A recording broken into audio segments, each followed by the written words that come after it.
और जवाब है नहीं, क्योंकि अभी हम सैकड़ों फीट हवा में नहीं हैं, हम ऊपर। लेवल 2 में स्वागत है। जैसा मुश्किल है, अब आंखों से पट्टी हटा दो। तुम्हारे सामने है वो 2 गेम्स जो हम बचपन में खेला, में से एक को चुनकर यहाँ तक पहुँचना है। और हाँ, अपना हारने से उतार दो। नहीं, ऑब्स्टिकल कोर्स है। तुम्हें क्या लगता है पूरे $8 लाख जीतना आसान होना चाहिए? ओह गॉड। ठीक है, तो लगता है वो मंकी बार्स को चुनेगा। उसे नीचे आते देखकर बहुत डर लग रहा है। एक बार उस पहले बार पर झूलने के बाद वो वापस नहीं जा पाएगा। देखता है वो मंकी बार से कैसे जाता है। ओह नहीं, 8 लाख दांव पर है।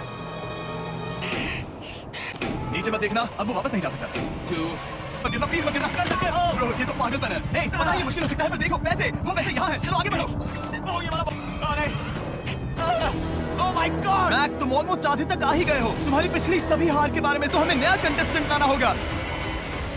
ओह माय गॉड, क्या बात है। अगर आप सोच रहे हो कि मेरा ये पागल दोस्त मैक कौन है, तो ये हमारे पिछले 2 चैलेंज वीडियोस का ही कंटेस्टेंट